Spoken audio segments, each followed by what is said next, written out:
Malaking inspirasyon sa mga kalahok sa ginaganap ngayong palarong pambansa ang koponan ng Eastern Visayas. Sinalanta po sila ng Super Bagyong Yolanda pero hindi nila hinayaang maging hadlang yan para makamit nila ang gintong medalya. Mula sa Santa Cruz, Laguna, nakatutok live si Chino Trinidad. Chino! Alam mo, may katagumpay na para sa mga taga-Eastern Visayas yung makarating sila dito sa Santa Cruz, Laguna. Pero makapanalo pa sila ng mga gintong medalya.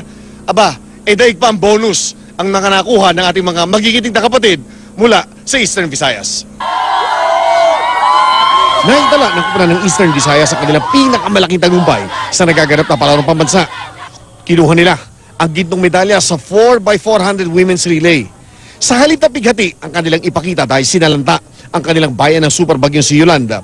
Inspirasyon ng kanilang ipinakita sa buong bansa sa pagkapanalo nila ng kanilang kauna-unahang medalya mula pa na magsimula ang palaro noong 1948. Isang pagbangon ito sa mensahe sa aming mga kababayan sa Leyte. Blessing disguise yung Yolanda, ginaid yung mga bata, ginaid yung program. Sa apat na napiling ipakita ang tunay na pag-ahon ng Eastern Visayas mula sa trahedyang iniwan ni Yolanda, walang makikita na bahid ng kalungkutan sa kanilang mga mukha. Para po din to sa lahat na Region 8, ginawa namin to dahil gusto namin mapangat ang Region 8 kasi noon kulilat kasi. Kaya ngayon, babawi din kami kahit nasa lanta po kami.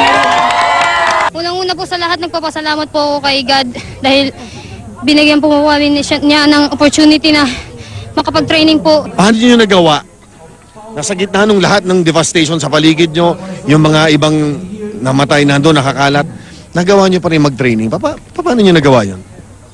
Dahil po naniniwala po kami na mananalo kami sa palaro tapos mayroong Panginoon po. Kung meron pang isang naituro sa atin, ang mga atleta, opisyal, guro at mga magulang ng Eastern Visayas, ang mga pagsubok at trahedya, gamit lang para tayo'y patibayin. Kahit umulan po o umaraw, hindi po kami tumitigil at kahit po na Yolanda kami, dinaig po namin siya na kasi mas malakas pa po kami kaysa sa kanya.